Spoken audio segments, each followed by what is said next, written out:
Hoje, praticamente todos os seres humanos pertencem à mesma espécie, Homo sapiens.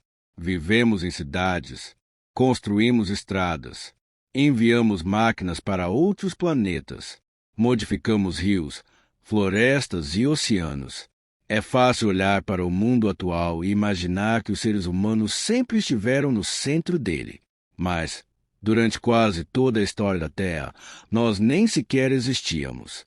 Nossa espécie apareceu muito recentemente quando comparada à idade do planeta. A Terra possui aproximadamente 4,5 bilhões de anos. Os primeiros organismos surgiram há bilhões de anos. Os dinossauros dominaram diversos ambientes durante mais de 160 milhões de anos. E somente muito depois surgiu a linhagem que acabaria levando aos seres humanos. Mas antes de existirem seres humanos, já havia animais que possuíam algumas características que hoje associamos aos nossos parentes mais próximos. E é aí que nossa história começa, antes dos primeiros humanos. Para entender nossa origem, precisamos voltar para uma época em que a África era muito diferente. Florestas ocupavam grandes áreas. Havia rios e lagos. Grandes mamíferos circulavam pela paisagem. E entre as árvores viviam diversos tipos de primatas. Alguns desses animais se pareciam com macacos modernos. Outros apresentavam características que desapareceram ao longo da evolução. Eles não eram humanos. E também não eram simplesmente macacos que estavam esperando virar humanos. A evolução não funciona como uma escada na qual uma espécie sobe degrau por degrau até chegar ao ser humano. Ela se parece muito mais com uma árvore. Populações se separam. Algumas desaparecem. Outras continuam. Novas linhagens surgem. E, ao longo de milhões de anos, essas ramificações produzem uma diversidade enorme. Nós somos apenas uma dessas linhagens. O ancestral em comum. Os seres humanos atuais possuem um parentesco especialmente próximo com chimpanzés e bonobos. Isso não significa que os humanos descendem dos chimpanzés modernos. O que a ciência indica é que humanos e chimpanzés compartilham um ancestral comum que viveu milhões de anos atrás. Esse ancestral não seria exatamente um humano. Também não seria um chimpanzé moderno. Seria uma espécie ancestral que pertenceu a uma população da qual surgiram diferentes linhagens. Uma delas acabou levando aos chimpanzés bonobos atuais. Outra seguiu um caminho evolutivo que, depois de milhões de anos, chegaria até nós. Mas naquela época não havia nada que indicasse qual dessas linhagens teria um futuro tão extraordinário. Nossos ancestrais eram apenas mais uma população de primatas, e provavelmente estavam muito mais preocupados em encontrar alimento e escapar de predadores do que em construir o futuro da humanidade. A África muda. O ambiente também não permaneceu parado. O clima da África passou por mudanças. Florestas avançaram e recuaram. Regiões ficaram mais abertas. Novos ambientes surgiram. No leste africano, processos geológicos associados ao Grande Vale do Rift alteraram a paisagem ao longo de milhões de anos. Montanhas, vales, lagos e áreas de vegetação diferente criaram uma grande variedade de ambientes. E as populações de primatas precisavam sobreviver nessas condições. Algumas permaneceram principalmente em regiões arborizadas. Outras passaram a explorar ambientes mais abertos. É nesse contexto que uma característica começa a ganhar enorme importância na nossa história: andar sobre duas pernas. Quando a forma de andar começou a mudar. Hoje, caminhar sobre duas pernas parece algo completamente normal. Para nós, é automático. Mas o bipedalismo exigiu mudanças profundas no corpo. A posição da coluna, a forma da pelve, o formato dos ossos das pernas, a posição do crânio, os pés. Tudo precisou se adaptar. E os primeiros hominíneos não possuíam exatamente o mesmo tipo de caminhada que temos hoje. A evolução não produziu imediatamente um ser humano moderno. Ela modificou características aos poucos. Algumas espécies provavelmente combinavam capacidade de subir em árvores com alguma forma de locomoção bípede. Isso é importante porque mostra que a evolução humana não aconteceu em uma única direção. Durante milhões de anos, diferentes espécies experimentaram diferentes formas de sobreviver. Algumas deixaram descendentes, outras desapareceram. Os primeiros hominíneos. Os fósseis encontrados na África revelaram uma diversidade impressionante de espécies próximas da nossa linhagem. Entre elas estão formas muito antigas classificadas como hominíneos. Um dos nomes mais conhecidos é Ardipithecus. Fósseis desse grupo, encontrados principalmente na Etiópia, têm milhões de anos.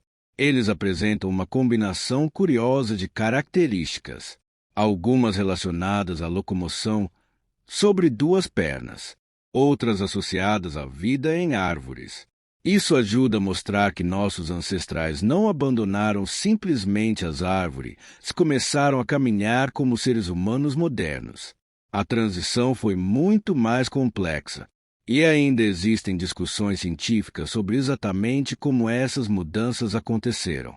Por que andar sobre duas pernas? Essa é uma das perguntas mais interessantes. E a verdade é que não existe uma explicação única aceita para todos os detalhes. Várias hipóteses foram propostas. Andar sobre duas pernas poderia ser eficiente em determinados ambientes. Poderia facilitar o deslocamento por áreas abertas. Poderia permitir transportar alimentos ou objetos. Também poderia ajudar na observação do ambiente. Mas provavelmente não houve um único motivo responsável por tudo. A evolução não escolhe características porque elas parecem úteis para o futuro. Uma característica se torna mais comum quando indivíduos que a possuem conseguem, em determinado ambiente, sobreviver e deixar mais descendentes. Ao longo de muitas gerações, pequenas diferenças podem se acumular. E foi assim que uma mudança aparentemente simples começou a transformar toda a nossa anatomia. A história ainda estava longe do Homo sapiens. É importante perceber quanto tempo ainda faltava. Quando os primeiros hominíneos caminhavam pela África, Homo sapiens ainda estava muito distante de existir. Não havia cidades, não havia agricultura, não havia escrita, não havia grandes civilizações. Nem sequer existia o gênero Homo como conhecemos. Havia apenas populações de primatas seguindo caminhos evolutivos diferentes. Alguns desses caminhos desapareceriam, outros continuariam, e um deles acabaria produzindo uma das linhagens mais extraordinárias da história da vida. Mas antes de chegarmos ao gênero Homo, precisamos conhecer aqueles que passaram milhões de anos caminhando entre árvores e áreas abertas. Os australopitecos. Eles não eram humanos modernos, mas já apresentavam uma combinação de características que começava a aproximar nossa linhagem daquilo que viria depois. E entre eles existe um fóssil que se tornou um dos mais famosos da história da paleoantropologia. Uma pequena fêmea encontrada na Etiópia. Seu nome, Lucy. E é com ela que a nossa história começa a ficar ainda mais interessante. Em 1974, uma equipe de pesquisadores trabalhava na região de Adar, na Etiópia. A paisagem era árida. O terreno guardava camadas de sedimentos formadas milhões de anos antes. Durante as escavações, começaram a aparecer fragmentos de ossos. Não pareciam pertencer a um animal comum. Havia partes do crânio, fragmentos da mandíbula, vértebras, costelas, pedaços dos braços e das pernas. Pouco a pouco, os pesquisadores perceberam que tinham encontrado algo extraordinário. Era o esqueleto parcial de um antigo hominíneo. Ele recebeu o nome científico de Australopithecus farecis, mas o mundo acabaria conhecendo aquele indivíduo por outro nome, Lucy, uma pequena habitante da África antiga. Lucy viveu aproximadamente 3,2 milhões de anos atrás. Ela era pequena. Tinha pouco mais de 1 metro de altura. Seu cérebro era muito menor que o de um ser humano moderno. O rosto também apresentava características bastante diferentes das nossas. Mas havia algo especialmente importante naquele esqueleto. A anatomia das pernas, da pelve e dos pés indicava que ela conseguia caminhar sobre duas pernas. Isso transformou Lucy em uma das descobertas mais importantes para o estudo da evolução humana. Mas existe um detalhe que muitas vezes é esquecido. Lucy não era a primeira humana. Ela não era um Homo sapiens primitivo. E também não era necessariamente nossa avó direta. Ela pertencia a uma espécie que fazia parte da história da nossa linhagem. Seu fóssil mostra que o bipedalismo já estava presente muito antes do aparecimento de nossa espécie. Como sabemos que ela andava? Os ossos contam uma história. A pelve de Lucy apresenta características associadas ao deslocamento bípede. Os fêmures possuem uma orientação que ajuda a posicionar os joelhos sob o corpo. Os pés apresentam características compatíveis com uma forma de locomoção terrestre sobre duas pernas. E existe ainda outra evidência extremamente famosa: pegadas. As pegadas de Laetoli, na Tanzânia. Pesquisadores encontraram uma sequência de pegadas preservadas em antigos depósitos vulcânicos. Elas foram deixadas aproximadamente 3,6 milhões de anos atrás. A cinza vulcânica cobriu o terreno. Depois endureceu. E, durante milhões de anos, as marcas permaneceram preservadas. Quando foram encontradas, revelaram algo impressionante. Seres caminhando sobre duas pernas haviam passado por aquele lugar. As pegadas mostram uma sequência de passos relativamente organizada. Não são simplesmente marcas aleatórias. Elas indicam uma forma de locomoção bípede e provavelmente foram produzidas por australopitecos, possivelmente próximos de Australopithecus afarensis. Imagine o cenário. Há milhões de anos, 3 indivíduos caminham sobre uma superfície coberta por cinzas vulcânicas. Não sabem que suas pegadas serão preservadas. Não sabem que, milhões de anos depois, alguém encontrará aquelas marcas. Para eles, era apenas mais um caminho. Para nós, tornou-se uma janela para o passado. Mas Lucy ainda subia em árvores. O corpo de Lucy revela algo ainda mais interessante. Ela não possuía apenas características de um animal terrestre. Alguns aspectos de sua anatomia indicam que os australopitecos ainda eram bons escaladores. Isso significa que a transição entre uma vida predominantemente arborícola e uma existência mais terrestre não aconteceu de uma vez. Durante muito tempo, nossos ancestrais provavelmente utilizaram os dois ambientes. O chão oferecia recursos. As árvores ofereciam alimento, abrigo e proteção. E cada ambiente apresentava seus próprios perigos. Essa combinação ajuda a explicar por que a evolução produziu uma anatomia tão particular. Um animal que podia caminhar sobre duas pernas, mas ainda mantinha várias características úteis para subir em árvores. Um mundo cheio de perigos. A África onde Lucy viveu não era um lugar vazio. Havia grandes herbívoros, predadores, rios, florestas, áreas abertas e mudanças climáticas acontecendo ao longo do tempo. Para um animal pequeno, sobreviver exigia atenção constante. Não havia ferramentas sofisticadas. Não havia armas. Não havia abrigo construído como uma casa. Não havia agricultura. Os alimentos precisavam ser encontrados diretamente no ambiente. Frutas, sementes, tubérculos, folhas e provavelmente pequenos animais e outros recursos disponíveis conforme a região e a estação. A sobrevivência dependia da capacidade de encontrar alimento e evitar predadores. O cérebro ainda era pequeno. Uma das maiores diferenças entre Lucy e nós estava dentro do crânio. Seu cérebro era relativamente pequeno, muito menor que o de Homo sapiens. Isso é importante porque mostra que andar sobre duas pernas não exigiu primeiro o desenvolvimento de um cérebro semelhante ao nosso. O bipedalismo surgiu muito antes da grande expansão cerebral característica do gênero Homo. Durante milhões de anos, Nossos ancestrais caminharam sobre duas pernas sem possuir a inteligência tecnológica que hoje associamos aos seres humanos. A evolução não estava seguindo um plano. Ela estava produzindo diferentes adaptações em diferentes momentos. Primeiro, mudanças no corpo. Muito depois, mudanças importantes no cérebro. E, mais tarde ainda, uma combinação de linguagem, cultura e tecnologia que transformaria completamente nossa espécie. Os australopitecos não eram todos iguais. Lucy não representa todos os australopitecos. O registro fóssil mostra diferentes espécies e populações. Algumas viveram em regiões distintas.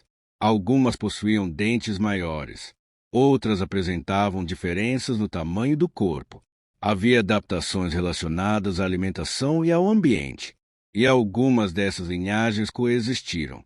Isso é fundamental para entender a evolução humana. Durante milhões de anos, não existiu apenas uma espécie caminhando em direção ao Homo sapiens. Existiam várias. Algumas desapareceram. Outras deixaram descendentes. O passado humano era muito mais diversificado do que o mundo atual. O que aconteceu com Lucy? Lucy viveu aproximadamente 3,2 milhões de anos atrás.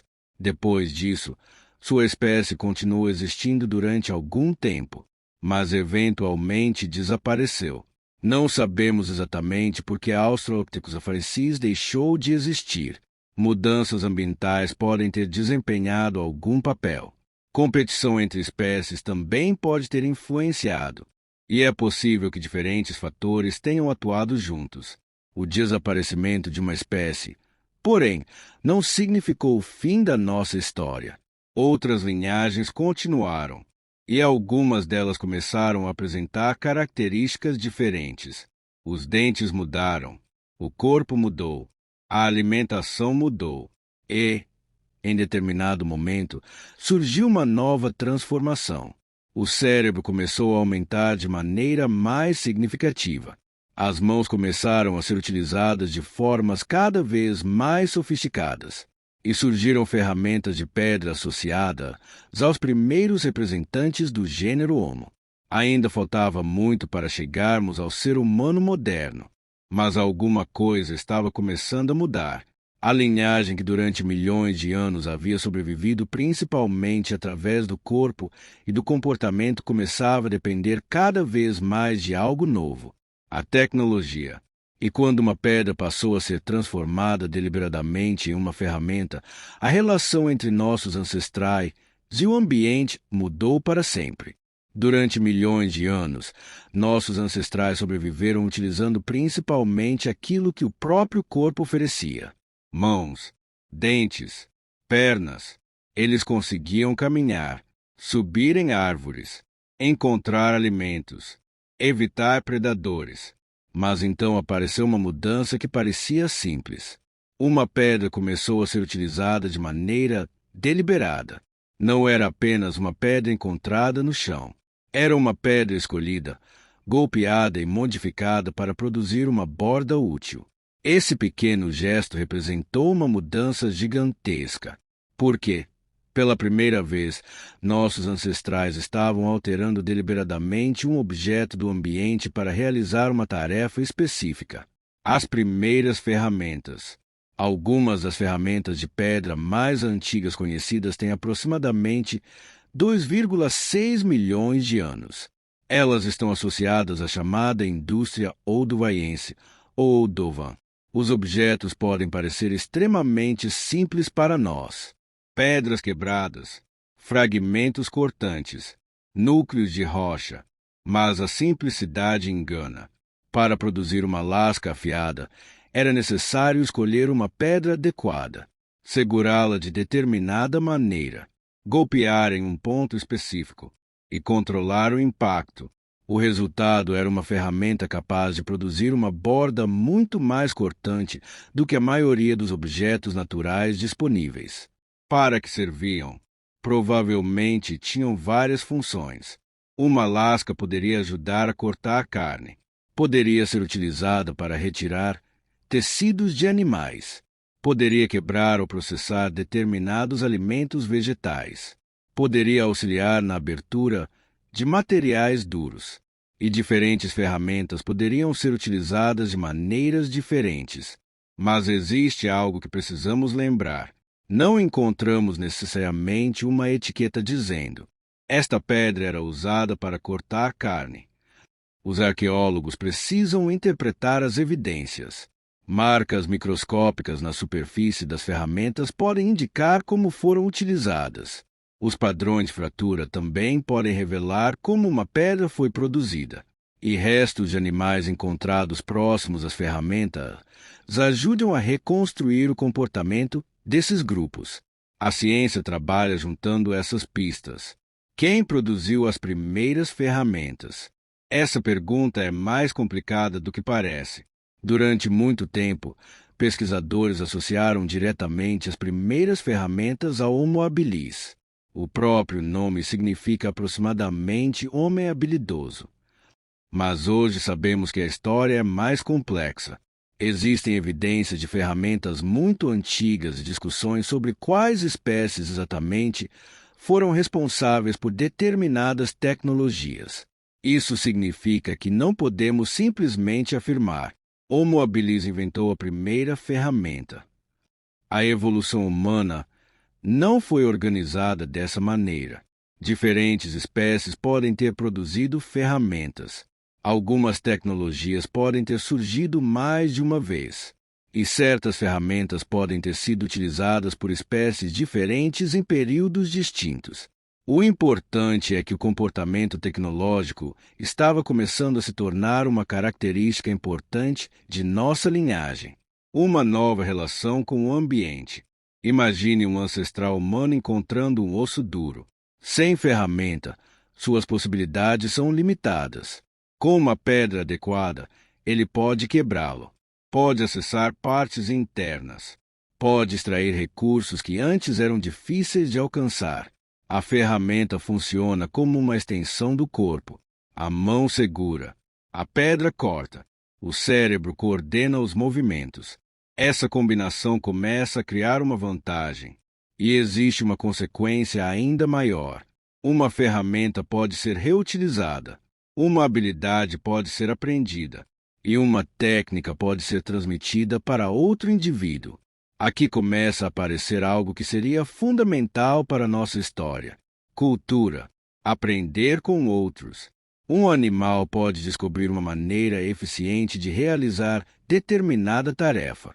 Mas, para que uma tecnologia se torne parte da cultura, o comportamento precisa ser aprendido e reproduzido por outros. Imagine um grupo observando alguém produzir uma ferramenta. Outro indivíduo tenta repetir. Erra. Tenta novamente. Aprende a maneira correta de golpear. Depois transmite essa habilidade para outra pessoa. A tecnologia deixa de depender apenas da capacidade individual. Ela começa a pertencer ao grupo. E isso cria uma característica extremamente poderosa. O conhecimento pode sobreviver mesmo quando o indivíduo que o descobriu desaparece. O cérebro começa a ganhar importância. Ao longo da evolução do gênero Homo, o cérebro passou por mudanças importantes, mas não aconteceu de uma vez. Diferentes espécies apresentavam diferentes tamanhos e formatos cerebrais. E tamanho não é sinônimo simples de inteligência. O funcionamento do cérebro depende de organização, conexões e outras características. Ainda assim, ao longo de nossa linhagem, houve uma tendência geral de aumento da capacidade cerebral. E isso ocorreu junto com mudanças no comportamento.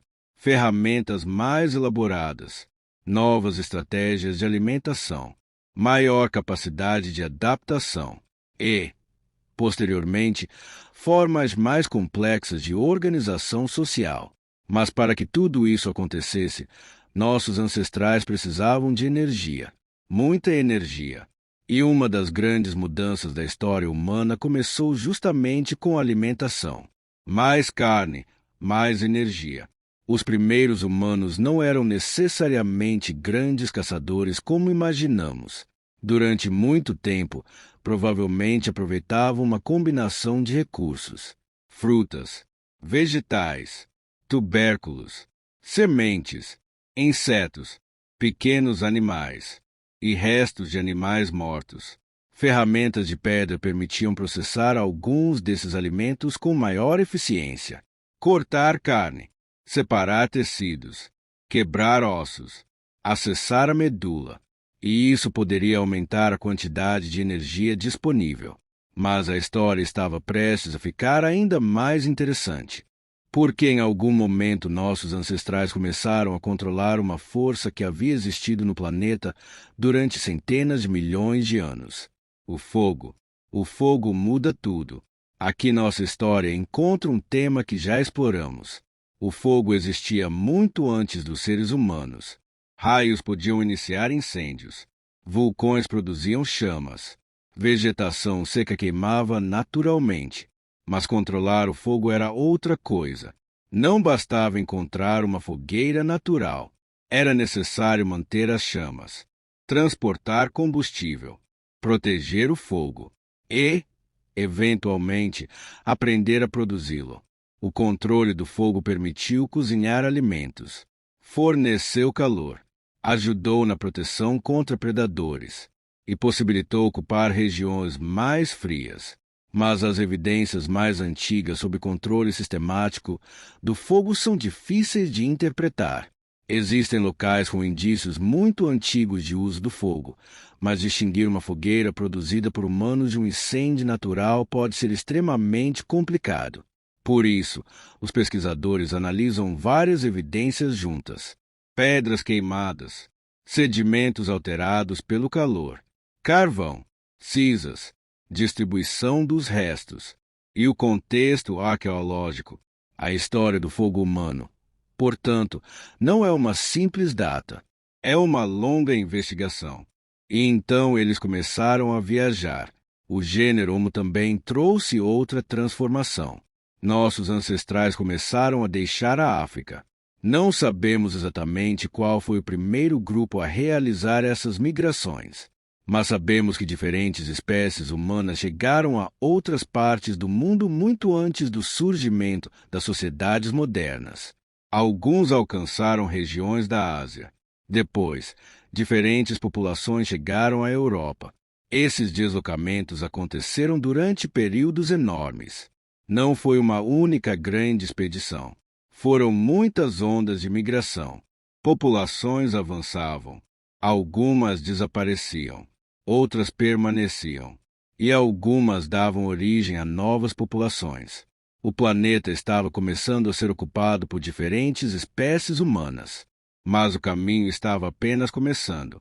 Uma família humana muito maior. Hoje, quando falamos em humanidade, pensamos em nós.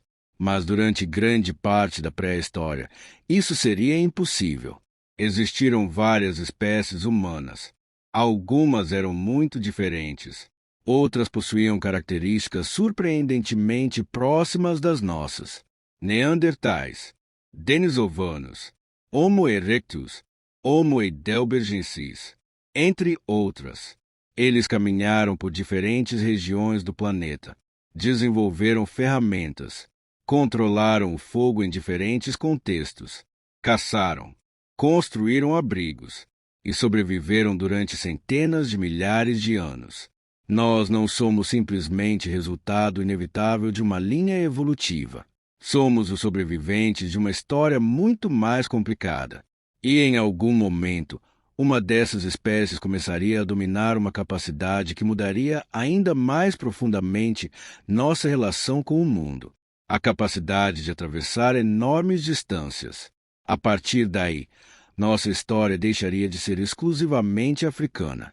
Ela se espalharia pela Ásia, Europa e, muito mais tarde, por praticamente todos os continentes.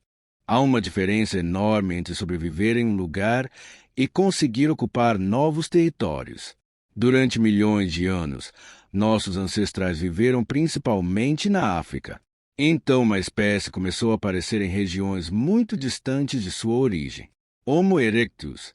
Ele seria um dos personagens mais importantes da evolução humana. Não porque tenha sido nosso ancestral direto em todos os casos, mas porque foi uma das primeiras espécies humanas a ocupar uma área gigantesca do planeta. Um corpo feito para caminhar. O Homo erectus possuía um corpo muito mais próximo do nosso do que os australopitecos. As pernas eram relativamente longas. Os braços eram proporcionalmente menores. A coluna e a pelve estavam adaptadas para uma locomoção terrestre eficiente. Era um corpo capaz de percorrer grandes distâncias. E isso fazia diferença. Um animal que consegue caminhar quilômetros em busca de água ou alimento possui uma vantagem enorme em ambientes onde os recursos estão espalhados. Mas o Homo erectus não dependia apenas do corpo. Seu cérebro também era maior do que o de muitos hominíneos anteriores. Ainda não possuía o tamanho médio do cérebro humano moderno. Mesmo assim, representava uma mudança significativa. A combinação entre corpo, cérebro e tecnologia abriu novas possibilidades. Quando a África ficou pequena, os fósseis mais antigos atribuídos ao Homo erectus ou a formas muito próximas aparecem na África há cerca de 1,9 milhão de anos.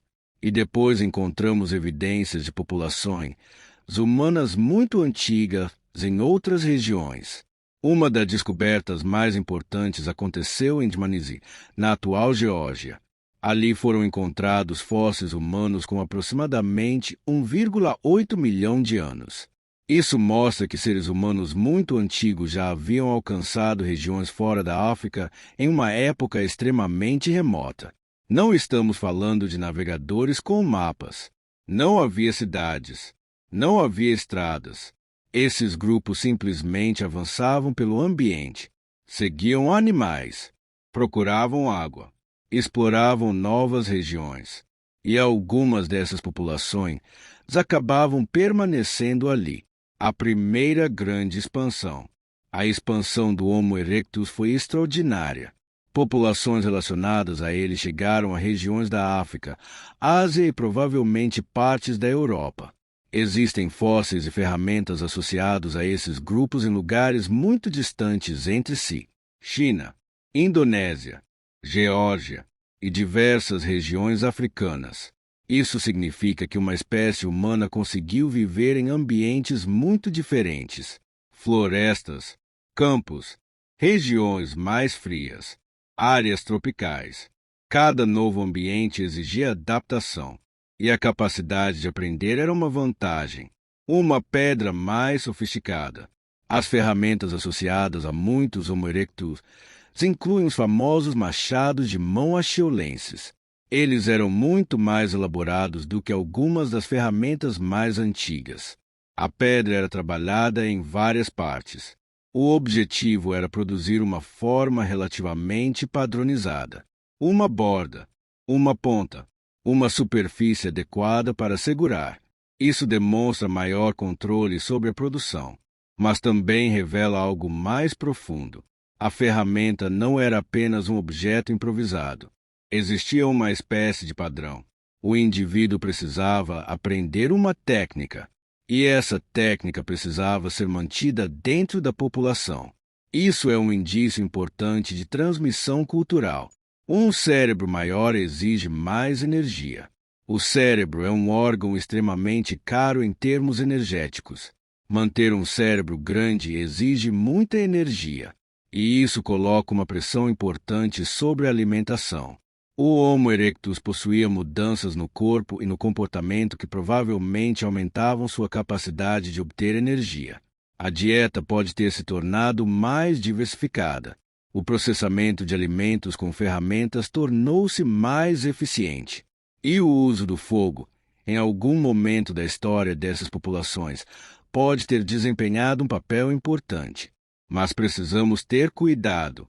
Não sabemos exatamente quando o fogo passou a ser controlado de forma regular por todos os grupos de Homo erectus. As evidências são fragmentadas. Alguns sítios apresentam sinais antigos. Outros são mais difíceis de interpretar. O controle do fogo provavelmente foi um processo gradual, não uma invenção que apareceu em um único dia. O fogo como segurança. Imagine uma noite em um ambiente onde grandes predadores também estão ativos. Uma fogueira muda completamente o cenário. A luz pode afastar alguns animais. O calor permite enfrentar temperaturas mais baixas. A comida pode ser aquecida. E o grupo pode permanecer reunido ao redor do fogo. Isso também cria uma nova situação social. Indivíduos ficam juntos, compartilham alimentos, observam uns aos outros, aprendem, comunicam-se. É impossível saber exatamente como eram essas interações, mas o fogo pode ter criado oportunidades para comportamentos sociais mais complexos. O mundo fora da África. Ao deixar a África, nossos ancestrais encontraram ambientes completamente diferentes. Alguns chegaram a regiões tropicais do Sudeste Asiático, outros alcançaram áreas mais frias, e populações humanas passaram a existir em diferentes ecossistemas. Isso mostra que a adaptação humana não dependia apenas de mudanças genéticas. O comportamento também era uma ferramenta. Se o ambiente mudava, uma população podia procurar novas fontes de alimento, construir diferentes abrigos, usar novas ferramentas, explorar novas estratégias. O ser humano começava a transformar o ambiente para sobreviver nele. Java, entre os lugares mais impressionantes ocupados por populações humanas antigas, está a ilha de Java, na atual Indonésia. Fósseis conhecidos como Homo erectus de Java foram encontrados ali. Alguns possuem mais de 1 milhão de anos. Isso levanta uma questão fascinante. Como esses seres chegaram tão longe? A resposta completa ainda não é conhecida. Existem evidências de que diferentes populações humanas antigas conseguiram atravessar ambientes aquáticos em algum momento, mas não sabemos exatamente quais técnicas foram utilizadas em todas essas migrações. Não podemos imaginar necessariamente grandes navios. Pequenas embarcações ou outros meios simples podem ter sido suficientes para algumas travessias, e talvez algumas chegadas tenham acontecido de forma acidental. O que sabemos é o resultado. Seres humanos antigos estavam em ilhas muito distantes da África, uma linhagem que duraria milhões de anos. O Homo erectus não desapareceu rapidamente. Populações relacionadas a essa espécie persistiram durante um período extraordinariamente longo, muito mais tempo do que nossa própria espécie existe até hoje. Isso é importante. Quando pensamos em evolução humana, podemos imaginar uma sequência rápida: Australopithecus, depois Homo erectus, depois Neandertais, depois Homo sapiens. Mas a realidade foi muito mais complexa. Espécies coexistiram. Populações se separaram. Algumas desapareceram. Outras continuaram durante centenas de milhares ou até milhões de anos. A história humana possui muitos ramos, e vários deles chegaram a um fim. Outros humanos estavam a caminho. Enquanto o Homo erectus ocupava enormes regiões do planeta, novas populações humanas surgiam. Na África e na Eurásia, diferentes grupos continuavam evoluindo. Alguns desenvolveriam características que mais tarde seriam encontradas nos Neandertais. Outros dariam origem a populações relacionadas aos denisovanos. E, muito mais tarde, na África, surgiria uma espécie que acabaria se espalhando por praticamente todo o planeta, Homo sapiens. Mas quando nossa espécie apareceu, o mundo já estava ocupado. Não éramos os primeiros humanos. Não éramos os primeiros a fabricar ferramentas. Não éramos os primeiros a controlar o fogo. E certamente não éramos os primeiros a sair da África. Quando o Homo sapiens entrou em cena, havia outros humanos espalhados pelo planeta, e alguns deles eram extremamente bem adaptados aos ambientes onde viviam. Um deles dominava partes da Europa e da Ásia Ocidental. Tinha corpo robusto, caçava grandes animais, controlava o fogo, fabricava ferramentas e possivelmente possuía comportamentos simbólicos. O Neandertal. No próximo capítulo, quem eram os Neandertais E o que aconteceu quando eles encontraram o Homo sapiens? Quando pensamos em seres humanos pré-históricos, durante muito tempo existiu uma imagem bastante popular. Um homem curvado, com aparência quase animalesca, segurando uma pedra, como se fosse uma versão rudimentar de nós mesmos. Mas essa representação está muito distante do que sabemos atualmente. Os neandertais eram humanos, tinham cultura, fabricavam ferramentas, controlavam o fogo, caçavam, cuidavam de indivíduos feridos e possuíam cérebros, em média, tão grandes quanto os nossos, em alguns casos, até maiores. Eles não eram criaturas inferiores esperando desaparecer.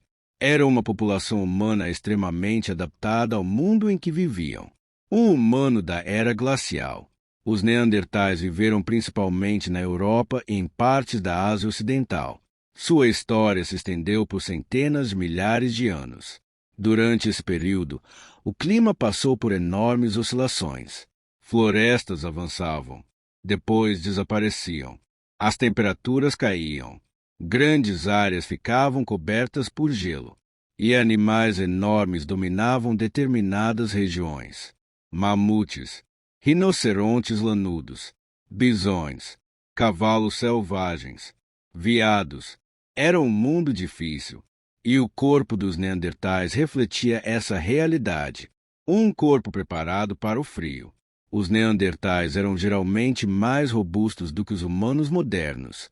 Tinham ossos fortes, peitos largos, músculos desenvolvidos e membros relativamente curtos. Essa combinação ajudava a reduzir a perda de calor em ambientes frios.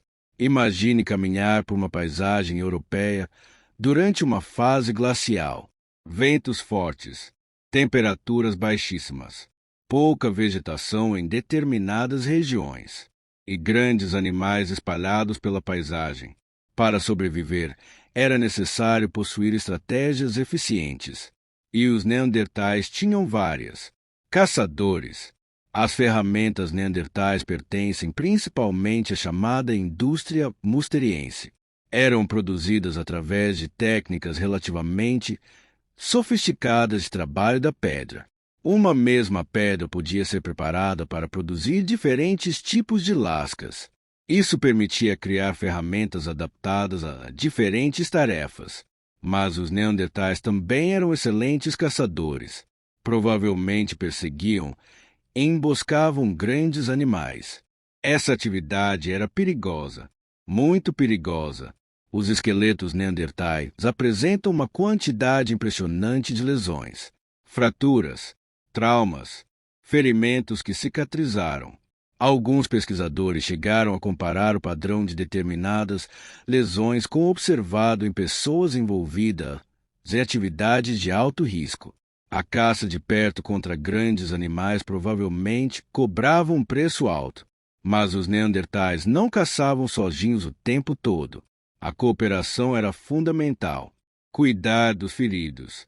Talvez uma das evidências mais interessantes sobre os neandertais venha justamente daqueles que sobreviveram a ferimentos graves. Existem esqueletos de indivíduos que apresentavam lesões que teriam dificultado enormemente a sobrevivência sem ajuda. Alguns sobreviveram durante anos depois de sofrerem determinados traumas. Isso significa que outros indivíduos provavelmente forneceram algum tipo de assistência, alimento, proteção, acompanhamento. Não podemos saber exatamente como esses cuidados aconteciam. Mas existe uma conclusão importante. Os neandertais viviam em grupos onde a sobrevivência de um indivíduo podia depender da ajuda dos outros. Essa característica não era exclusiva deles. A cooperação também está profundamente presente na nossa própria espécie, mas os neandertais demonstram que comportamentos sociais complexos existiam entre outros humanos. Eles enterravam os mortos. Esse é um dos temas mais debatidos. Existem sítios arqueológicos onde corpos neandertais parecem ter sido colocados deliberadamente em determinadas posições e enterrados. Isso pode indicar algum tipo de comportamento funerário. mas interpretar sepultamentos antigos é complicado. É preciso determinar se o corpo foi realmente enterrado de propósito ou se processos naturais produziram aquela configuração. Por isso, os pesquisadores analisam o contexto inteiro: a posição dos ossos, os sedimentos, a presença de objetos, a estrutura do local e outros vestígios. Alguns casos apresentam evidências mais convincentes do que outros. O ponto importante é que os neandertais provavelmente possuíam comportamentos sociais e culturais muito mais complexos do que a antiga imagem popular sugeria. Arte e simbolismo. Durante muito tempo, acreditava-se que comportamentos simbólicos eram exclusividade do Homo sapiens. Hoje essa ideia é muito mais difícil de sustentar. Existem evidências de uso de pigmentos, objetos modificados, adornos pessoais e possíveis marcas simbólicas associadas a neandertais.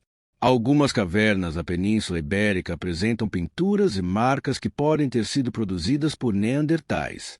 A interpretação dessas evidências continua sendo estudada, mas existe algo impressionante. Mesmo que não saibamos exatamente o significado dessas marcas, elas mostram que nossos parentes antigos podiam interagir com objetos e ambiente de maneira que ultrapassava a simples sobrevivência. Talvez houvesse símbolos, talvez houvesse tradição, talvez existissem significados compartilhados dentro dos grupos. E isso nos aproxima ainda mais deles. Eles tinham linguagem? Não podemos ouvir uma conversa neandertal.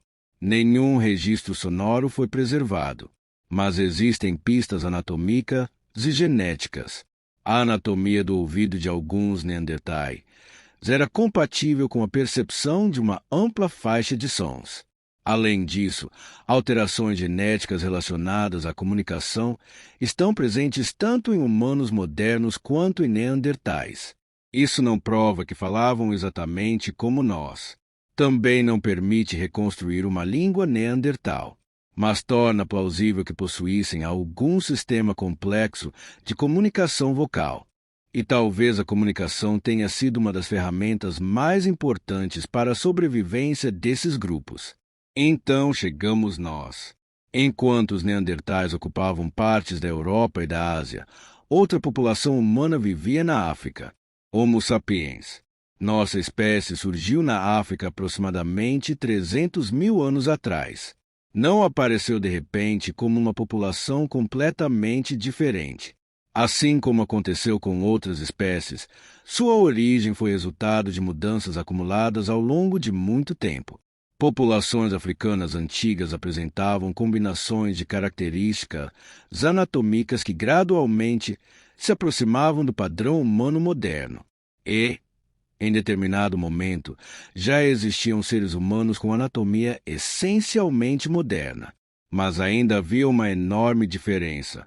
O planeta não pertencia exclusivamente a nós. O encontro.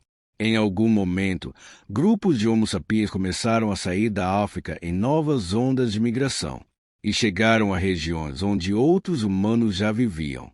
Entre eles estavam os neandertais. Imagine esse encontro. De um lado, populações de Homo sapiens vindas da África. Do outro, neandertais que já conheciam aquelas terras há centenas de milhares de anos.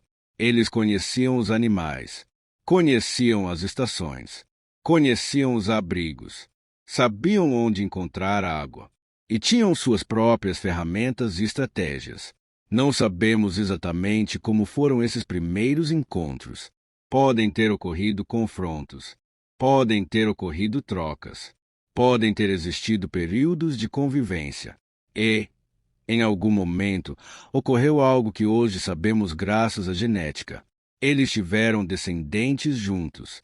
A marca dos neandertais em nós. O DNA revelou uma descoberta extraordinária. Populações modernas de origem não africana carregam, em média, aproximadamente 1% a 2% de DNA neandertal. Isso significa que quando alguns grupos de Homo sapiens encontraram neandertais, houve cruzamento entre essas populações. Não foram simplesmente dois grupos que se encontraram e depois seguiram caminhos completamente separados. Parte daquele material genético entrou na nossa própria história e ainda está presente em seres humanos vivos hoje. Isso muda completamente a maneira como podemos imaginar os neandertais. Eles não desapareceram sem deixar vestígio. Uma parte deles continua conosco. Eles desapareceram? Os últimos neandertais conhecidos desapareceram aproximadamente 40 mil anos atrás, embora as datas e a distribuição exata das últimas populações ainda sejam estudadas. Por muito tempo, a pergunta parecia simples: por que os neandertais perderam? Mas talvez essa não seja a melhor maneira de formular o problema. Eles sobreviveram durante centenas de milhares de anos. Passaram por mudanças climáticas. Enfrentaram períodos glaciais, caçaram grandes animais, migraram, adaptaram-se e coexistiram com outras populações humanas. Seu desaparecimento provavelmente resultou de uma combinação de fatores: mudanças ambientais, populações pequenas e fragmentadas, competição por recursos, doenças e, principalmente, interação e mistura com Homo sapiens. Não existe uma única explicação comprovada para todos os detalhes. Não era um fracasso da evolução. Essa talvez seja a principal lição deixada pelos neandertais. A evolução não possui vencedores e perdedores. Uma espécie não desaparece necessariamente porque é inferior. Ela pode desaparecer porque o ambiente mudou, porque sua população ficou pequena, porque outra população ocupou os mesmos espaços, porque ocorreu mistura entre grupos, ou por uma combinação de vários fatores. Os neandertais foram uma das muitas experiências evolutivas da nossa família, e durante centenas de milhares de anos, eles foram extremamente bem-sucedidos. Mas havia ainda outro grupo humano escondido nessa história. Uma população que deixou poucos fósseis, mas uma marca genética enorme. Eles ficaram conhecidos por causa de alguns fragmentos encontrados em uma caverna da Sibéria.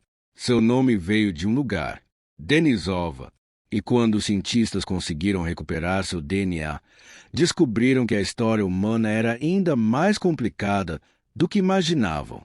Durante muito tempo, a história dos seres humanos antigos era construída principalmente através dos fósseis. Um crânio, uma mandíbula, um dente, fragmentos de ossos. A partir dessas peças, os pesquisadores tentavam reconstruir espécies que haviam desaparecido milhares ou centenas de milhares de anos. Mas então aconteceu algo que mudou completamente essa investigação. Em uma caverna da Sibéria, um pequeno fragmento de osso revelou a existência de uma população humana que praticamente não conhecíamos. Eles seriam chamados de denisovanos, e sua descoberta mostrou que a história humana era ainda mais complexa do que parecia. A Caverna de Denisova. A Caverna de Denisova fica nas Montanhas Altai, no sul da Sibéria. É um lugar ocupado por seres humanos durante diferentes períodos da pré-história. Ao longo das escavações, foram encontrados restos de animais, ferramentas e fragmentos humanos. Mas um pequeno pedaço de osso chamou a atenção dos pesquisadores. Era tão fragmentado que, inicialmente, seria difícil determinar a quem pertencia. Não havia um crânio completo, não havia um esqueleto, não havia características anatômicas suficientes para identificar claramente uma nova população. Então os cientistas tentaram algo diferente. DNA. A descoberta. Em 2010, pesquisadores anunciaram os resultados da análise genética daquele fragmento. O DNA não correspondia exatamente ao de humanos modernos. Também não correspondia ao DNA dos neandertais conhecidos. Era algo diferente. Uma linhagem humana até então desconhecida. O pequeno fragmento havia revelado uma nova população, não através de um grande esqueleto, mas através de moléculas microscópicas preservadas dentro de um osso. Era uma revolução. porque agora os cientistas podiam investigar populações humanas que deixaram poucos fósseis, mas que continuavam registradas geneticamente. Uma nova ramificação. A descoberta dos denisovanos acrescentou outro ramo à árvore da evolução humana. De um lado estavam os humanos modernos, de outro, os neandertais. E havia aquela nova população, os denisovanos. Mas a relação entre eles era ainda mais interessante. As análises genéticas mostraram que denisovanos e neandertais eram parentes próximos. Eles compartilhavam um ancestral comum depois que sua linhagem se separou daquela que levou aos humanos modernos. Isso significa que a árvore da humanidade não era uma linha reta, era uma rede, e essa rede tinha conexões, porque esses grupos não permaneceram isolados. Quando humanos diferentes se encontraram, assim como os neandertais, os denisovanos tiveram contato com Homo sapiens. E novamente a genética revelou algo extraordinário. Algumas populações humanas atuais possuem DNA denisovano. Esse material genético é especialmente significativo em populações da Oceania e em algumas populações do Sudeste Asiático. Em certos grupos da Melanésia, por exemplo, a contribuição genética denisovana pode ser considerável. Isso significa que seres humanos modernos encontraram populações denisovanas se tiveram descendentes com elas. Assim como aconteceu com os neandertais, nossa espécie não apenas substituiu todas as outras populações humanas. Em determinados lugares, houve mistura, uma história escrita no DNA. Isso muda completamente a maneira de estudar a pré-história. Imagine que um grupo humano desapareça. Seus ossos podem se decompor. Seus abrigos podem ser destruídos. Suas ferramentas podem permanecer enterradas. Mas parte de seu DNA pode sobreviver dentro de populações que vieram depois. Nesse caso, o passado não desaparece completamente. Ele permanece dentro de nós. Cada pequeno fragmento de DNA pode carregar informações sobre encontros que aconteceram dezenas de milhares de anos atrás. É quase como encontrar uma mensagem deixada por uma população que já não existe. Uma filha de dois mundos. E então surgiu uma descoberta ainda mais surpreendente. Em 2018, pesquisadores estudaram um fragmento de osso encontrado na caverna de Denisova. A análise genética revelou que o indivíduo era descendente de uma mãe neandertal e de um pai denisovano. O indivíduo ficou conhecido como Denisova 11, ou Deni. Pense no que isso significa.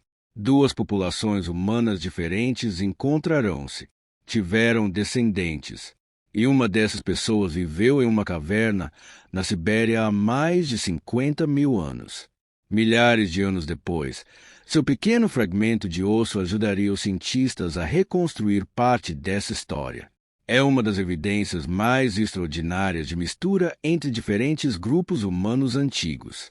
Mas quem eram os denisovanos? Aqui encontramos um grande problema. Ainda sabemos muito pouco sobre eles. Os fósseis são extremamente escassos. A maior parte das informações veio da genética. Sabemos que sua linhagem existiu. Sabemos que se relacionava aos neandertais. Sabemos que ocupou partes da Ásia. Sabemos que houve cruzamentos com humanos modernos. E sabemos que sua contribuição genética sobrevive em algumas populações atuais. Mas ainda não conseguimos reconstruir completamente sua aparência, nem sua cultura, nem seu modo de vida, nem toda a extensão geográfica de sua população. Provavelmente existiram denisovanos em regiões muito maiores do que aquelas onde encontramos evidências diretas. Eles viviam apenas na Sibéria? Provavelmente não. O DNA denisovano encontrado em populações modernas indica que grupos relacionados aos denisovanos chegaram a regiões muito distantes da Sibéria. A influência genética é particularmente importante em populações do Sudeste Asiático e da Oceania. Isso sugere que esses grupos humanos se espalharam por grandes áreas da Ásia. Talvez tenham alcançado ambientes tropicais. Talvez tenham vivido em regiões montanhosas. e talvez tenha ocupado ilhas. Ainda existem muitas lacunas. E essas lacunas são justamente o que torna a descoberta tão fascinante. Uma adaptação impressionante. Uma das evidências mais interessantes da presença denisovana na nossa espécie está relacionada a populações do Planalto tibetano. Alguns povos que vivem em grandes altitudes possuem uma variante genética associada à adaptação a ambientes com pouco oxigênio. Essa variante está relacionada ao gene EPAS1. Estudos genéticos indicam que a versão encontrada em populações tibetanas tem origem denisovana ou em uma população muito próxima dos denisovanos. Isso significa que um encontro ocorrido há dezenas de milhares de anos deixou uma consequência que ainda influencia a capacidade de seres humanos atuais viverem em grandes altitudes. É uma demonstração impressionante de como uma mistura entre populações humanas antigas pode ter produzido vantagens em determinados ambientes. A humanidade era uma rede. Durante muito tempo, imaginávamos a evolução humana como uma sucessão. Uma espécie aparecia, depois desaparecia, outra surgia, e assim por diante. Mas a genética revelou uma história diferente. Populações humanas se separavam, migravam, voltavam a se encontrar, misturavam-se, separavam-se novamente. Algumas desapareciam, outras continuavam, e parte do DNA de algumas delas permanecia em seus descendentes. A história humana era muito mais parecida com uma rede de caminhos do que com uma linha reta. E quantas populações ainda não conhecemos? Essa talvez seja uma das perguntas mais interessantes. Se uma população antiga deixou poucos fósseis e não teve descendentes modernos identificáveis, talvez seja extremamente difícil descobri-la. Mas existe uma possibilidade. O DNA de populações ainda desconhecidas pode ter sobrevivido dentro do genoma de seres humanos atuais. Pesquisadores chamam essas linhagens hipotéticas de populações fantasmas quando há sinais genéticos de ancestralidade que ainda não podem ser associados claramente a um grupo identificado. É possível que o passado humano contenha vários ramos que ainda não conseguimos nomear. Talvez existam fósseis esperando para serem encontrados. Talvez existam restos preservados em cavernas. Talvez existam fragmentos de DNA escondidos em sedimentos. E talvez algumas respostas estejam justamente dentro de nós. Mas então, por que só existe uma espécie humana hoje? Essa pergunta começa a ficar inevitável. Durante centenas de milhares de anos, diferentes tipos de humanos existiram ao mesmo tempo. Neandertais, denisovanos, populações relacionadas ao Homo erectus e outros grupos humanos. Hoje existe apenas uma espécie humana, Homo sapiens. Em algum momento, as outras populações desapareceram. Algumas foram absorvidas parcialmente por nossa própria espécie. Outras simplesmente deixaram de existir. Mas o processo que levou a esse resultado ainda não está completamente esclarecido. Sabemos que nossa espécie sobreviveu. Sabemos que se espalhou pelo planeta. E sabemos que, em determinados momentos, encontrou outros humanos. Mas ainda precisamos descobrir por que nós fomos os últimos. A grande expansão. Há dezenas de milhares de anos, grupos de Homo sapiens começaram a ocupar praticamente todos os grandes ambientes habitáveis do planeta. Florestas, desertos, montanhas, regiões geladas, ilhas e continentes separados por grandes distâncias. Essa expansão foi acompanhada por mudanças culturais e tecnológicas, ferramentas mais sofisticadas, novas formas de caça, adornos, arte, rituais e redes sociais cada vez mais complexas. Algo estava acontecendo com nossa espécie. Não era apenas uma mudança no corpo, era uma transformação no comportamento. A cultura estava começando a se tornar uma força capaz de alterar profundamente o ambiente. E essa talvez seja a característica que mais diferencia a nossa história recente. Por quê? Depois de centenas de milhares de anos de evolução, nossa espécie estava prestes a desenvolver algo ainda mais poderoso. uma capacidade de transmitir conhecimento de uma geração para outra em uma escala jamais vista. E, com ela, surgiriam arte, linguagem, símbolos, ferramentas cada vez mais sofisticadas e formas complexas de organização. Durante centenas de milhares de anos, diferentes populações humanas ocuparam a África. Algumas desapareceram, outras continuaram. E, pouco a pouco, surgiram características que hoje reconhecemos como pertencentes à nossa própria espécie, Homo sapiens. Mas nossa espécie não apareceu de repente. Não houve um dia específico em que um indivíduo nasceu sendo o primeiro ser humano moderno. Assim como acontece com qualquer espécie, nossa origem foi gradual. Populações mudaram ao longo de muitas gerações. Características anatômicas foram se acumulando e, em determinado momento, já podemos reconhecer seres humanos essencialmente modernos no registro fóssil. Os primeiros Homo sapiens. Uma das evidências mais importantes vem de Jebel Irhoud, no Marrocos. Fósseis encontrados ali possuem aproximadamente 300 mil anos. Eles apresentam uma combinação de características. O rosto possui aspectos bastante próximos dos humanos modernos, mas o crânio ainda apresenta diferenças em relação ao formato completamente moderno. Isso é extremamente importante, porque mostra que nossa espécie não surgiu com todas as características atuais ao mesmo tempo. O rosto mudou, o cérebro mudou, o formato do crânio mudou, e diferentes populações africanas contribuíram para a história evolutiva que finalmente produziu o Homo sapiens atual. Uma origem africana complexa. Durante muito tempo, a origem do ser humano moderno foi imaginada como um evento concentrado em uma única região da África. Hoje, o cenário parece mais complicado. A África era enorme. Existiam diferentes populações humanas espalhadas por regiões distintas. Montanhas, florestas, savanas, desertos, lagos.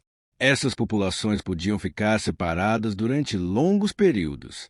Depois, mudanças ambientais podiam aproximá-las novamente.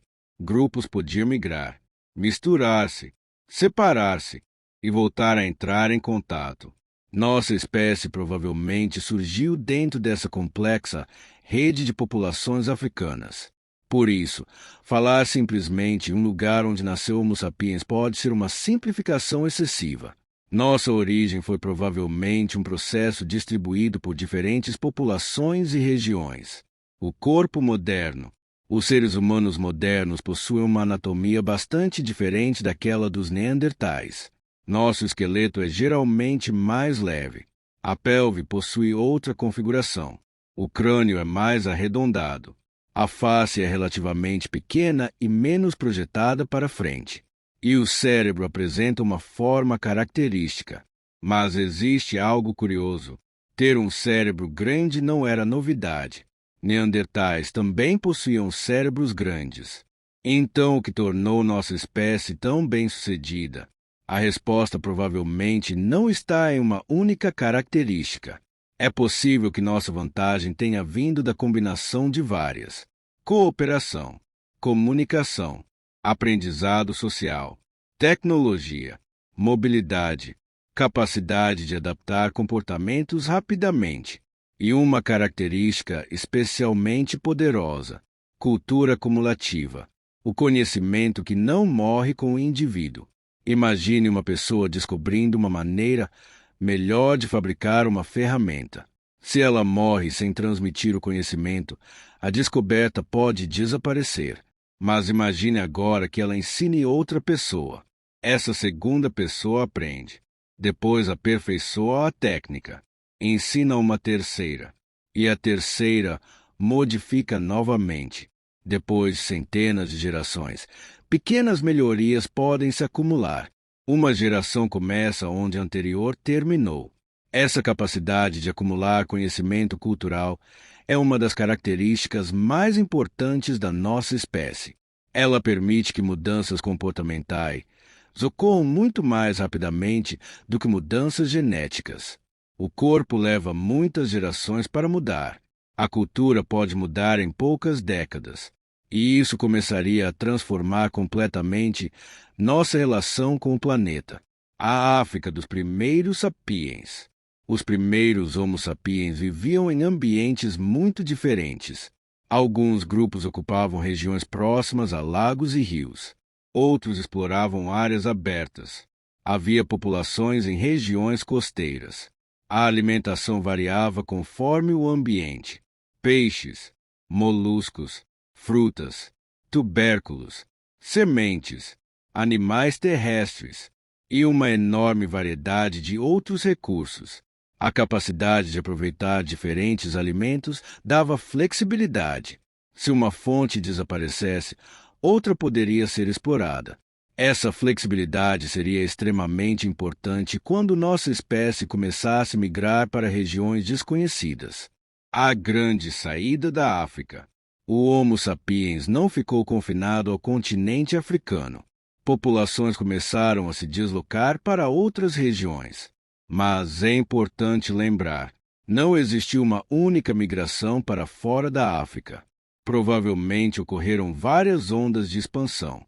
Algumas populações chegaram ao Oriente Médio e desapareceram ou foram absorvidas. Outras migrações posteriores tiveram maior sucesso.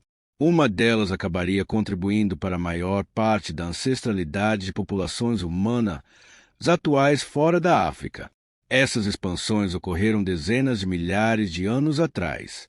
E, depois delas, nossa espécie começou a ocupar regiões cada vez mais distantes. Um planeta já ocupado. Quando o Homo sapiens saiu da África, encontrou outros humanos, neandertais, denisovanos e possivelmente outras populações que ainda conhecemos pouco. Portanto, a expansão humana não aconteceu sobre um planeta vazio. Havia outros caçadores, outros grupos, outras culturas, outras estratégias de sobrevivência. E os encontros nem sempre foram pacíficos, mas também não foram necessariamente conflitos. Em alguns lugares, houve mistura genética. Em outros, diferentes populações podem simplesmente ter coexistido durante algum tempo. E em determinados casos, uma população acabou desaparecendo. A história foi diferente em cada região. A arte começa a ganhar força. Um dos aspectos mais fascinantes da nossa espécie é o aparecimento de manifestações simbólicas cada vez mais elaboradas. Pigmentos, adornos, objetos modificados, gravações, pinturas, esculturas. Algumas dessas evidências possuem dezenas de milhares de anos, e algumas são ainda mais antigas. Isso não significa que nossos ancestrais tenham acordado um dia e decidido inventar a arte. O comportamento simbólico provavelmente possui raízes profundas, mas, em determinado momento, ele se tornou uma parte importante da cultura humana. Uma marca podia representar algo. Uma concha podia ser utilizada como ornamento. Um pigmento podia ter significado social. Uma imagem podia representar um animal. Ou talvez algo que não conseguimos mais compreender. As cavernas. Quando pensamos em humanos pré-históricos, uma das imagens mais famosas é a de uma caverna coberta por pinturas. E existem exemplos extraordinários. Cavalos, bisões, veados, rinocerontes, felinos, mãos humanas. Algumas pinturas possuem dezenas de milhares de anos. Elas mostram algo que não é facilmente explicado apenas pela sobrevivência imediata. Uma pessoa precisou escolher um local, preparar pigmentos, produzir ferramentas para pintar ou gravar, representar uma forma e talvez transmitir algum significado para outras pessoas. Nós não sabemos exatamente o que essas imagens significavam para seus autores. E é importante não inventar respostas onde as evidências não permitem. Mas sabemos que os seres humanos estavam produzindo símbolos. E isso mudaria a maneira como grupos transmitiam conhecimento e identidade. O mundo se torna maior. A expansão continuou. Os seres humanos chegaram à Europa, Ásia, Austrália e, Posteriormente, as Américas. Cada região apresentava novos desafios. Climas diferentes, animais desconhecidos, plantas desconhecidas, terrenos diferentes, e os grupos humanos precisavam aprender, observar, experimentar, adaptar. Essa capacidade permitiu que uma espécie originária da África ocupasse praticamente todos os ambientes habitáveis do planeta.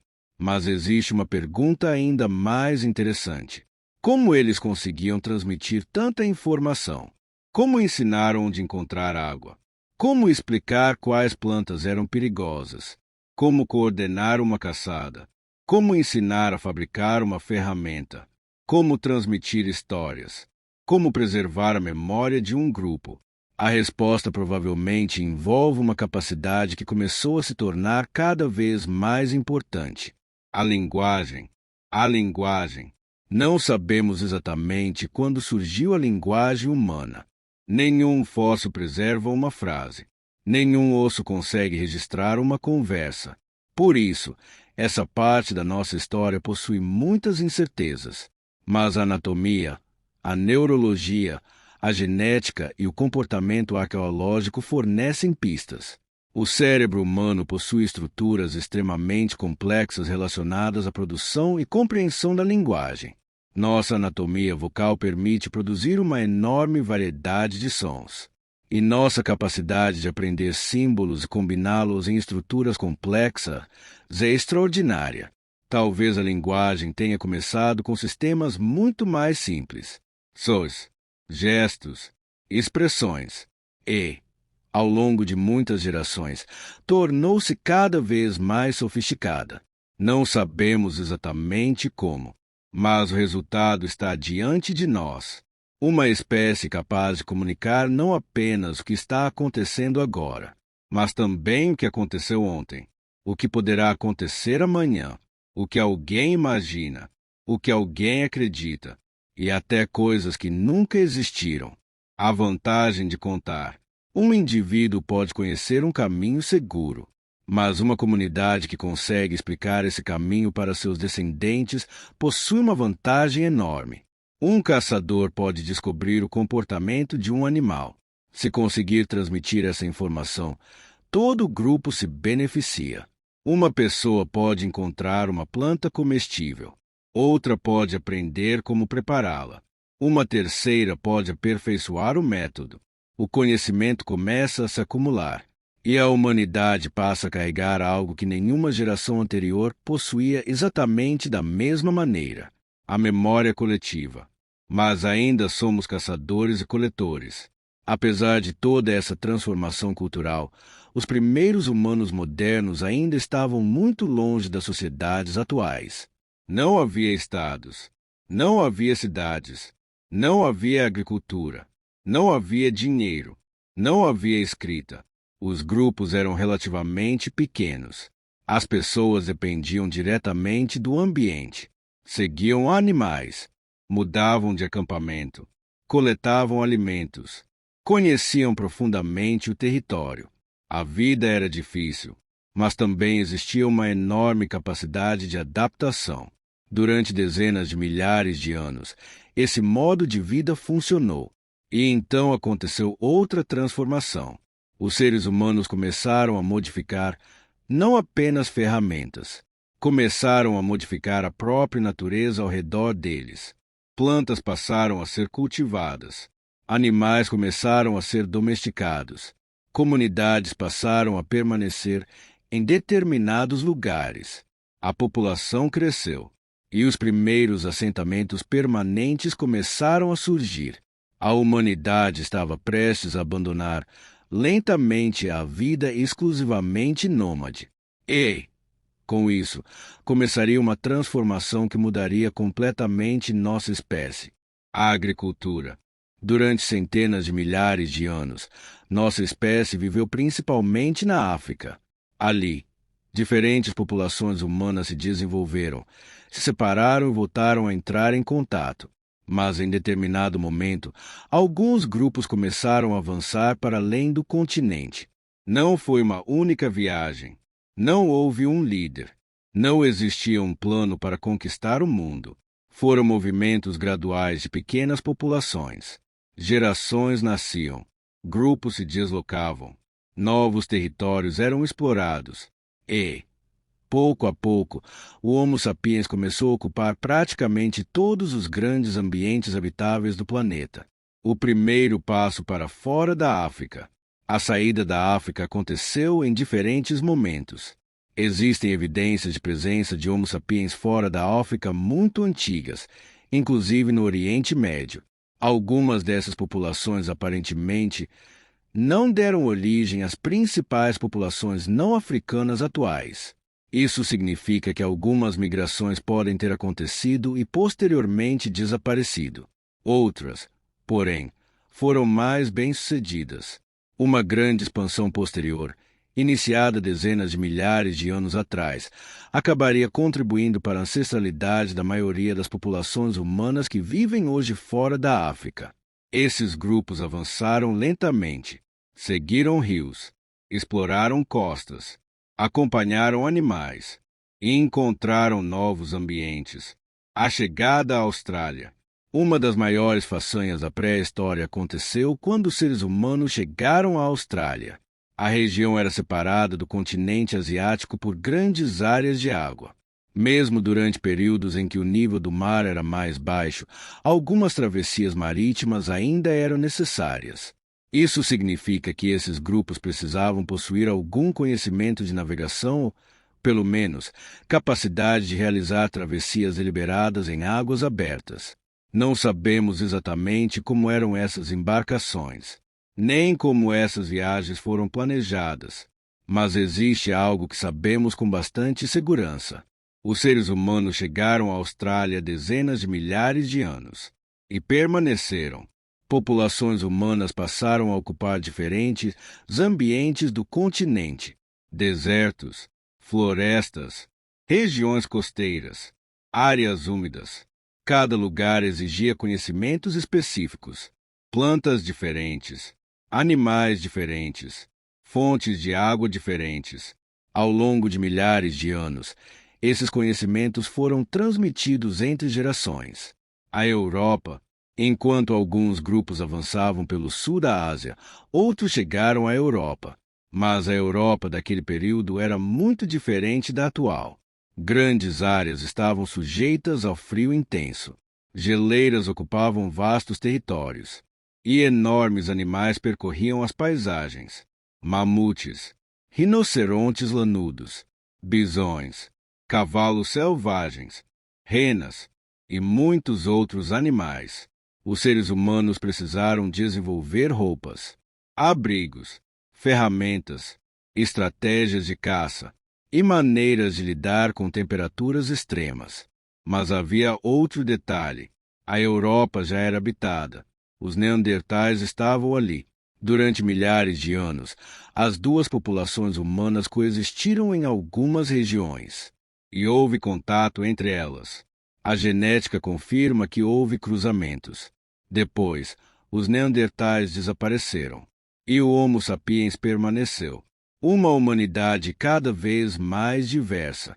Conforme os seres humanos se espalhavam, grupos ficavam separados por enormes distâncias.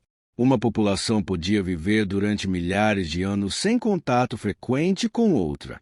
O ambiente também mudava.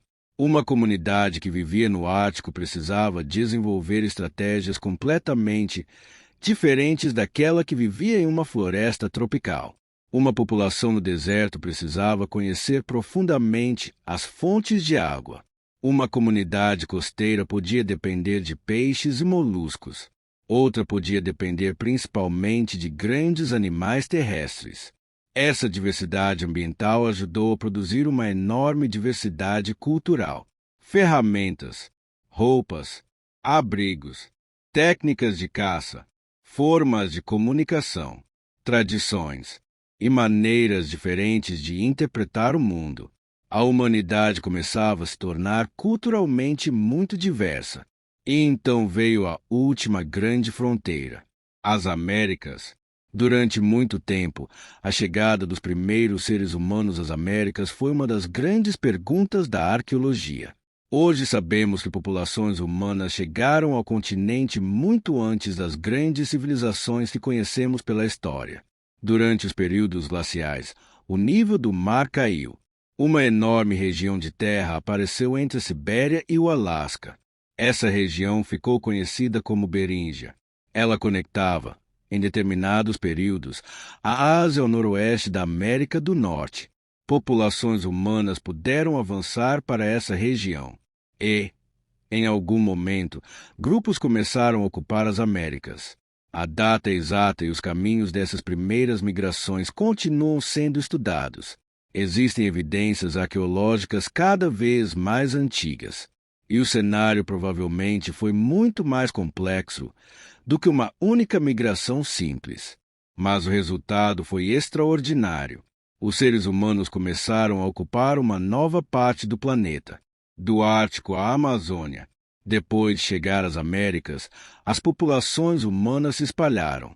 Alguns grupos avançaram para o norte, outros seguiram para o sul. Com o passar das gerações, populações chegaram a regiões completamente diferentes: florestas, montanhas, planícies, desertos, regiões costeiras e, eventualmente, o extremo sul do continente.